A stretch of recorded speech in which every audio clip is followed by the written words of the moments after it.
Hi, I'm Victoria. I started HSC in 2012, so a little bit older than these guys. I did Advanced English, Extension 1 English, Modern History, Economics, Spanish Beginners, French Continuous, so maths or science. And I got a 99.1. I got 99.65. Okay, so a lot of smart people on that side of the stage. Okay, first thing, I thought we'd talk about a topic about school-life balance, and because a lot of people think if you're going to get really high marks, that you must be a freak. You probably are. I mean, technically, mathematically, you are actually a bit of an outlier, the three of you. But school-life balance, how did you guys maintain a positive mental? It's a stressful time. How did you get through the stress and maintain a positive mental balance? I think in the end, the things that you'll take from the HSC aren't necessarily the content that you learn, but the skills you learn to deal with adversity, to build up your resilience, and to appreciate the value of hard work. There were times in the HSC where I felt really, really stressed and really down on myself, but I think it's not a matter of sacrificing that school-life balance, because I think that's counterproductive. If your mental health is your top priority, then you'll be able to do so much other stuff to complement that. Yeah, so I guess I'll tell you a bit about my week in Year 12 year, right? So I guess the extracurricular things that I spent my time doing. So Wednesday afternoon was school sport, Friday night was youth group, Saturday afternoon was pretty much all badminton training, Sundays going out with friends for lunch as well. So these things, seeing your friends, having that support, getting a lot of sport in really helped. And I guess the benefit of having this school-life balance was also that I knew that I had these things on every single week at this time, and things I didn't want to give up.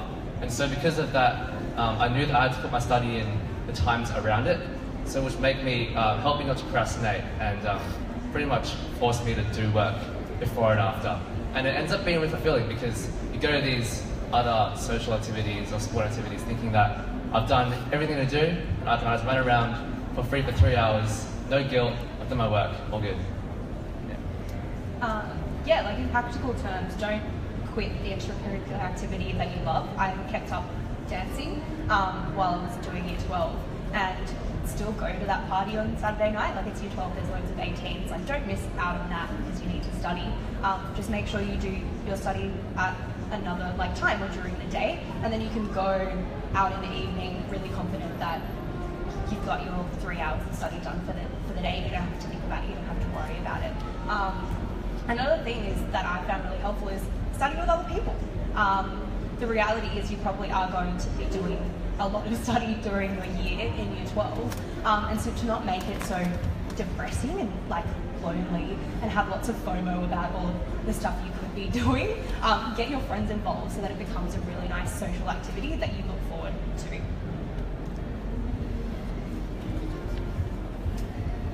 That's good. Should we talk about English? Yeah? Everyone has to do it, yeah? Okay, so how do you improve English? That's the question. Good question. I think I had the benefit that I always enjoyed English throughout high school. I know I'm a bit of a weirdo, but I always enjoyed kind of studying texts, going really deep into them and seeing what I could pull out. So it really helps if you do enjoy the subject, and you will probably do really well in a subject you enjoy, which is a broader message to subjects that you enjoy.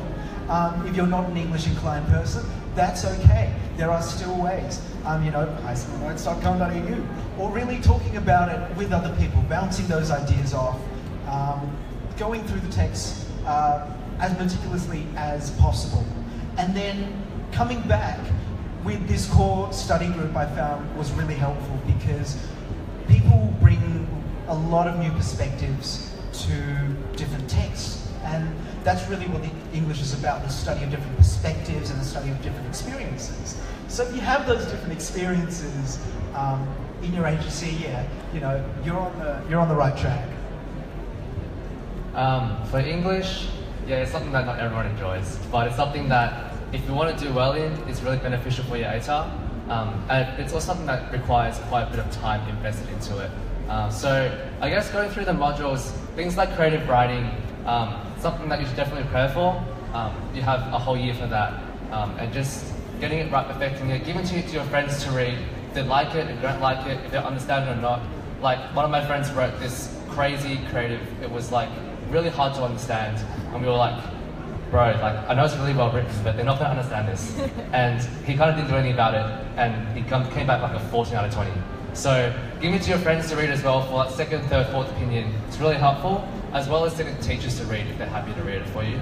And then just going through each of the modules, like making sure you understand the concepts of each one. So for example, Module C, where it's all representation, all about the composer's purpose. Module A about context, and then Module B about textual integrity and bringing it all together. For the really, I guess, big modules, or breaking it down into individual parts first. So for example, if you're doing Module B, breaking down the themes, characters, contextual concerns, theorists, all that sort of thing, and then having done that, bringing it back all together into one sort of flowing argument. And when you break things up, when you go into an exam and you see a question, you can pinpoint exactly what elements of the question it's asking for. So if it's asking for characters, you instantly think of, okay, for example, if I'm doing Hamlet, I'm thinking of Hamlet and Claudius straight away. And I know that I can talk about those two, and then frame everything around those two characters. So breaking everything up allows you to, I guess, pre-plan things and know exactly what you want to talk about. And then when you're writing your responses, for me, it was all about having a logical flow. So having your argument start from broader, more specific, and then linking it back to the question. And just always not forgetting the actual question or the stimulus. Even if you get in there and it's like ridiculous, there's like 5 pictures of beaches and deserts like last year, or like the question's got 6 components in it. Give yourself a few minutes, well, not a few minutes, maybe like a minute or two, just compose your thoughts, draw a short plan, think of what you have and how you can make it work. And then also, if you're one of those people who, I guess, pre-plans essays, memorizes them, that's okay, but also remember to be flexible as well.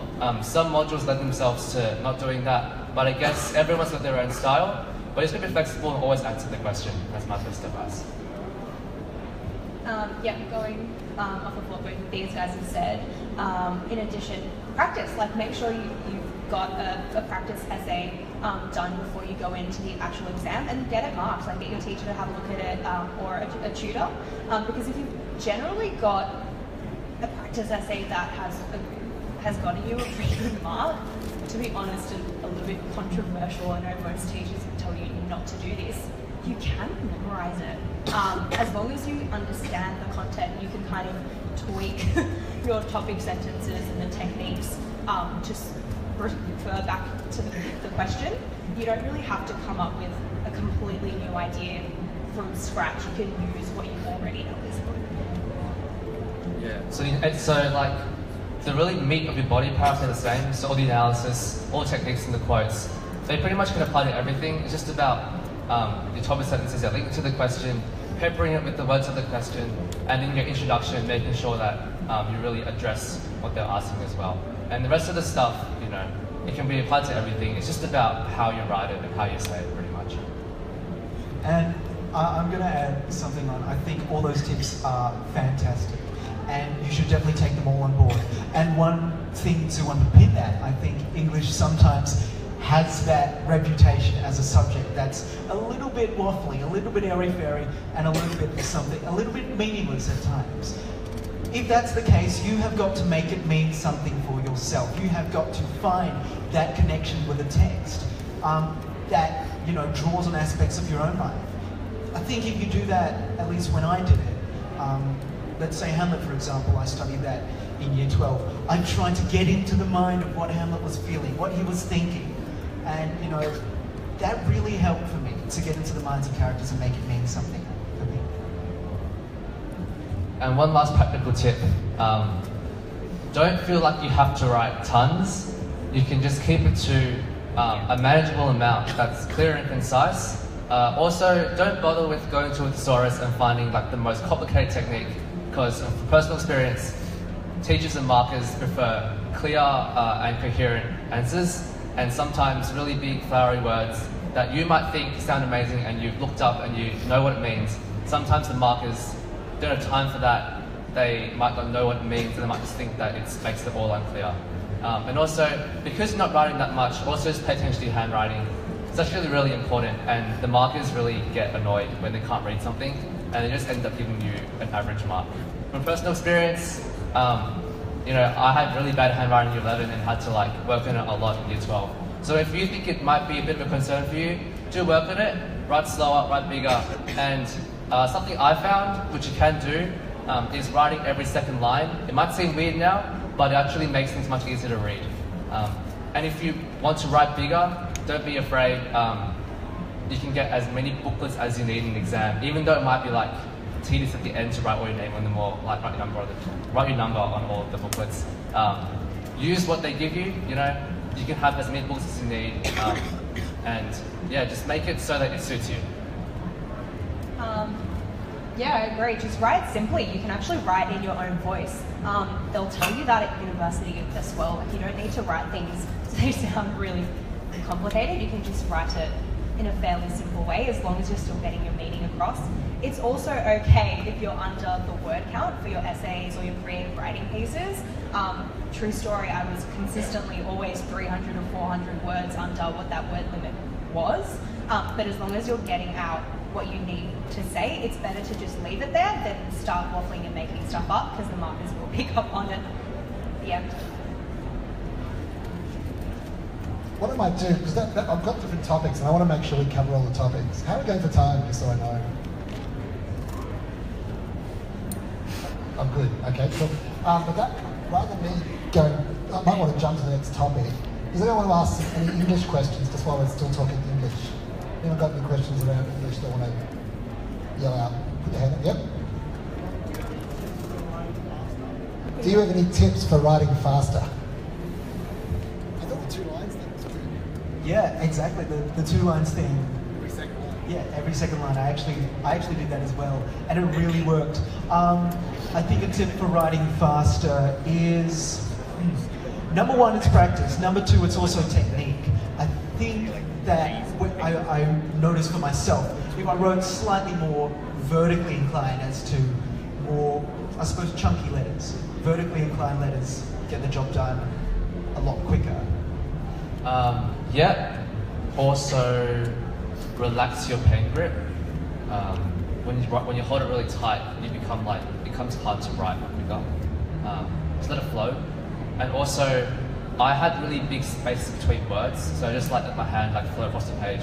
Sometimes when you're like trying to like, you know, write really small and keep it together, it becomes a bit quite slower. So just nice and flowing, keeping it like nice and like big and vertical as well. But just like, don't be afraid to leave big gaps between words. Might help. Yeah. I don't have much to add other than to reiterate practice. Every time you're writing out a set of notes or an essay, that's like taking your hand to the gym. And like in the exam, it won't be too bad. You might have to do these ones a couple of times, but you'll get through it. So true, like anything in the HSC, it's all about experimentation. Do this, do that, see what works. If it doesn't work, try again. That's okay. Any other English questions before we jump the topic? Cool. We'll go to, we might come back, we've got time. Exam day. Holy crap. Shit. Right. I'm swearing, sorry. It's exam day. That's not good. That's, like, this is it. Like, this is year 12 exam day. Is that what it felt like? Okay, so tell me, how did you deal with that? What are your tips for dealing with stress on the exam day? What did you do the night before an exam? What did you do the morning before an exam? Do you guys want to take this first? So night before, I like to read through everything just once, sort of skim it. Anything that I feel like I'm really like the worst at, I look at that also. And then sleep early, definitely.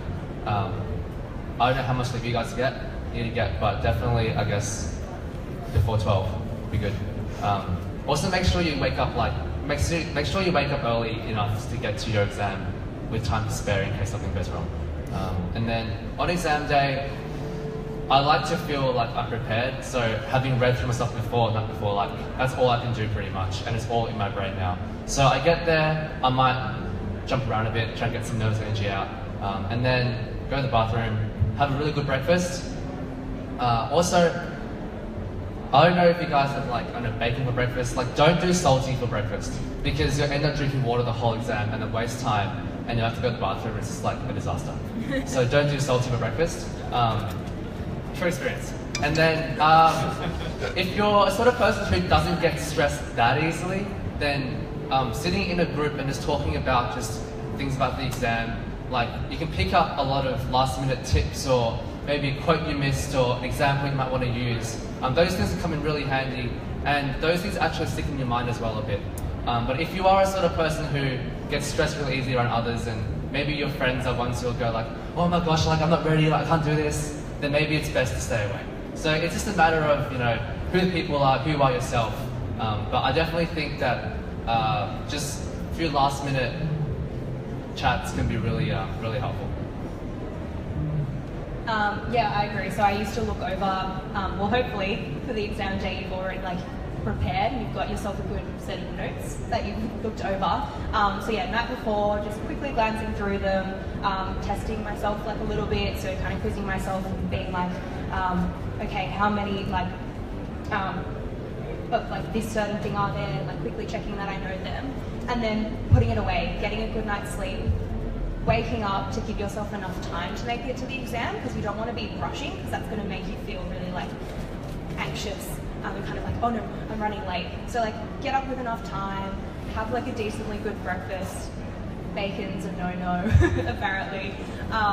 And then on the way to the exam, so I used to get the bus into school. I really liked to put in music and just kind of like listen to my iPod and zone out, and just because I would get quite anxious before exams, I have quite like an anxious personality. So putting music in that had nothing to do with the exam, just really good vibes, would calm me down, so that by the time I got to school, I could look at the notes again, read through them calmly, and then walk into the exam fairly like de-stressed. If you've gone through your like notes, they will be in your memory, and you will be able to recall them in the exam, even if you haven't looked at them and gone through every single bit of information right before you walk in. You're probably a lot better served to just go in calmly. And also, I don't know how your schools do trial exams, but when they come around next term, just remember how the whole process works. And for the actual real exam day, don't underestimate how long it actually takes to get all the, you know, booklets filled out and everything before you start. So even though the exam might start at 9 o'clock, you've got to get there at 8:30, like latest, because that's when you actually go into the exam hall. So knowing that, you might want to get there at like 8:15 or even 8 o'clock to just give yourself some time to prepare and get relaxed for it.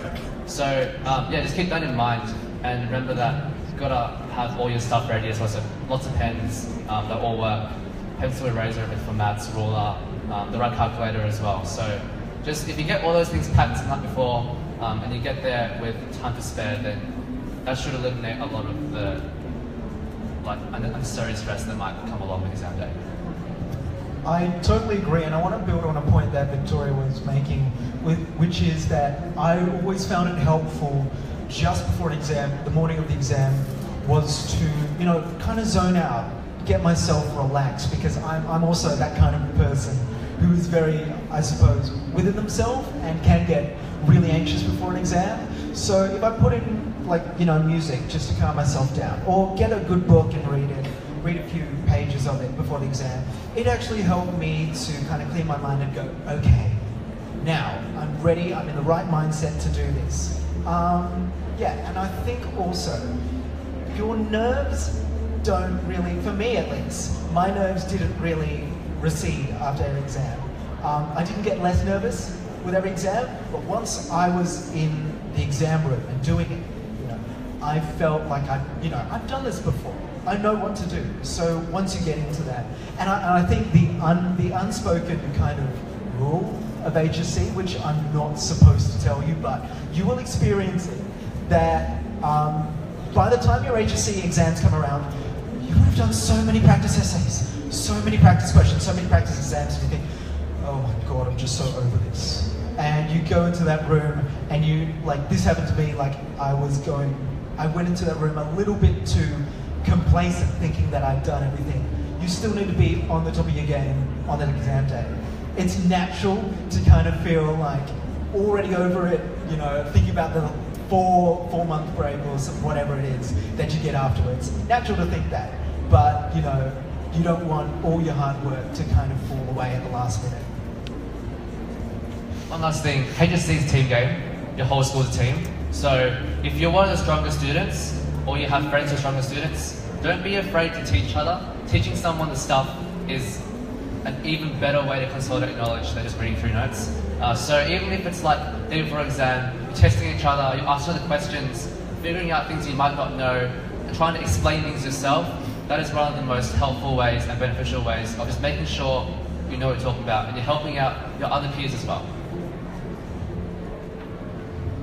Actually, I think the other part of being nervous is the physiological part of being nervous, and that is, if you're a little bit nervous, it's good, because it's pumping adrenaline into your brain, it's making your brain firing on all those neurons, so a little bit of stress is good, it gets you really pumped to do a great job. It's just when it goes over the top, and then it starts swamping you, and you start moving into panic mode. And the same continuum, fear and excitement is the same thing. It's just excitement to a point where you can't handle the excitement anymore, becomes fear. And it's a bit like that with nerves. Nerves can be really good to a point. So don't be scared of being a little bit nervous. It's a good thing. If you're not nervous at all, that's probably more scary. Okay, just the core, like you've got these three guys up here, they've got 99. And maybe you don't want to get 99, you're not going to get 99, that's fine, you just want to get a better mark. These guys might know some study tips, so why don't we just go to the broad topic of, hey, what's a good way of studying?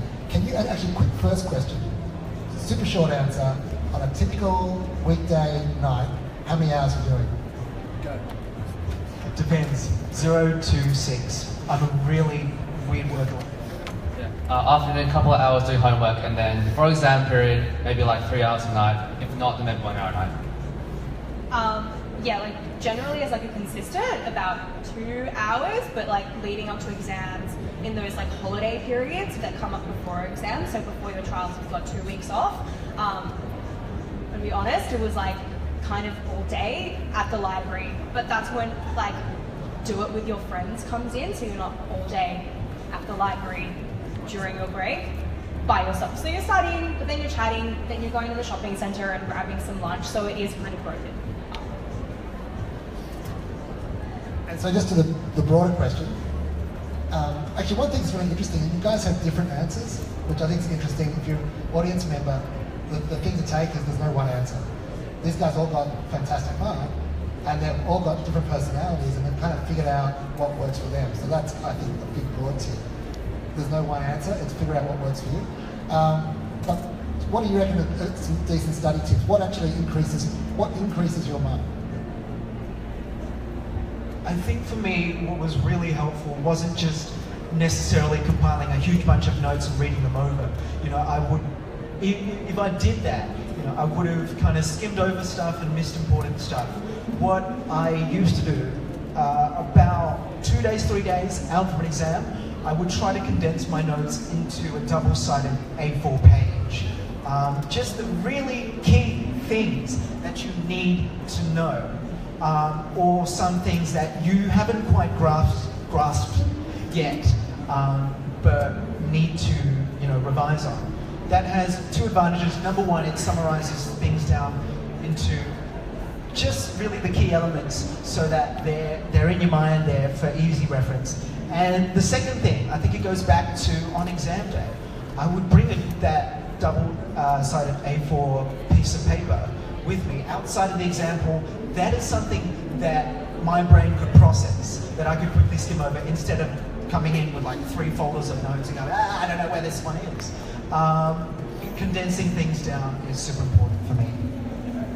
For myself, during the whole year, I found writing notes was a lot more beneficial than typing them up. But then close to exams, for a few subjects that are really long and you'd have like pages and folders of notes, that's when you condense it and type it up. I also like using colours. And also, you don't just type up notes word for word, copy for copy, right? What I did, especially for the really big content heavy subjects, I'd like to put my notes into sort of essay scaffolds. So flow of arguments or flows of points that really help me to simulate sort of what I might actually write in an exam. Yeah, a lot of the subjects I did were quite content theory heavy, and with a lot of those subjects, you do need to obviously understand the content, but the key to it is kind of memory. Like a lot of it is rote learning content. So kind of what I figure out how you memorize best. So if that means typing up a set of notes, you're learning it as you're doing it, or handwriting it out, that's going to help you remember. It could be explaining it to another person, because often teaching can be a really good way of getting that into your long-term memory. It could be I know a lot of people who really enjoy doing like flashcards, getting somebody to quiz you. So figure out how everyone's different, but which kind of memory techniques are going to help you so that you can understand but also remember what you've learnt. I really enjoyed typing out my notes, and then I would write them after, because for me the process of handwriting them out get that all like locked into my memory. And you know, if people tell you this, but past papers are really important, because especially for like maths, like one a week or like a couple a week is really good, and mark them. And then for other subjects, I like to do them open book first, so I know like what part of the syllabus I'm looking at, like which part of my notes will help you answer a question. And then close to the exam, do a closed book. Sometimes doing it with friends is good. You're all doing the same question at the same time, and then afterwards you can talk about your answers and see what you missed and what they wrote was good and what you wrote could improve on. I want to touch on two things. The first one, studying for maths, I think a lot of people think that because it's not content, because it's not necessarily content-based, but more skills-based, they kind of think, oh my God, how like, I'm not a maths guy, or how I arrive at a solution is by a process of magic or whatever. It's not a process of magic. What I used to do is once I found kind of like an innovative solution or something that I knew was key, I would write that down as a sample solution. I'd put that in a folder, and that's how I would revise notes for mathematics, as well as doing lots of past questions. If you get those sample solutions, you can kind of highlight the key steps and go, that's where I need next to go for my solution. That's how I'll get the answer that I want. Second thing is I did drama for my HSC, so that involves 2 major works, woohoo. If anyone does how many people do a major work in their HSC? Some people, yeah, fantastic. I think the key for that is really comes down to experimentation. Like for me with drama, I would try things out, like talk about lines in a certain way, stage it slightly differently, and always get feedback.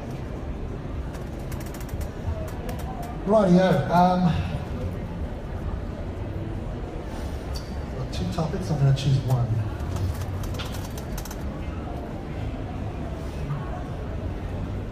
Should I ask about motivation, or should I ask about what you should do between now and the trials?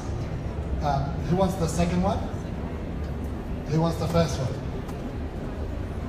Yeah, okay, that's quick. Okay, I think the urgent one first. What can you start doing now to improve by trials? So, right between now and then, what are we doing? Quick answer. Practice questions, exams, as much as you can. Yeah, just put that knowledge into action. Practice questions, practice writing it out, think about what you're actually doing in the exam. Yeah, if you don't already, get yourself a good set of notes and then practice. And in fact, there was a study by MIT last year that came out, and they actually asked the question, what study technique actually increases your mark?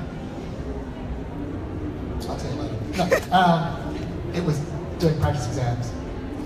You're actually going to be measured in an exam environment, so do practice exams. So well done, guys, you got the right answer. That's good. Last question is kind of a tough one. But I think for this audience, it's not a tough one, because I want to say something, I'll do a wrap at the end. But question, motivation. How do you stay motivated throughout the year? Know why you're doing it for. For me, it was to get into a university of my choice, or to have that freedom. I didn't necessarily want to do a certain course, but I wanted to get a good mark to have that freedom of choosing.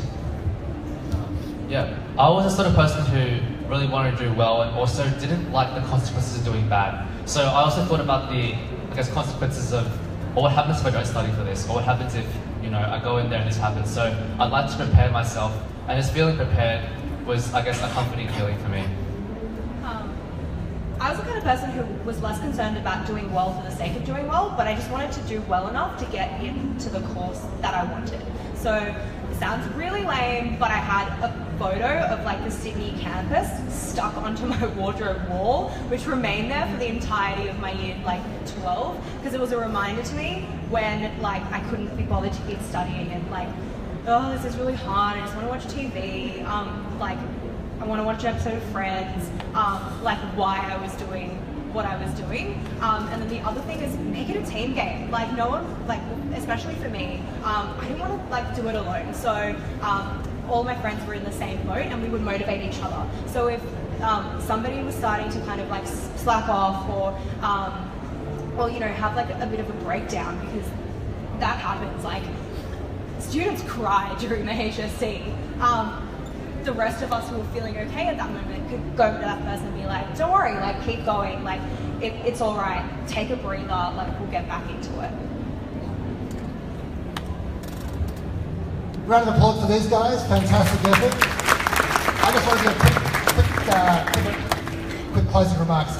First thing I'd like to say to all the parents in the room, I don't know if you dragged your kids along or the kids brought you, but whichever way, you're from a family who's motivated. Like, you're in the room. Like, I don't know how many people are doing HSC this year. A lot. And they're not in this room, okay?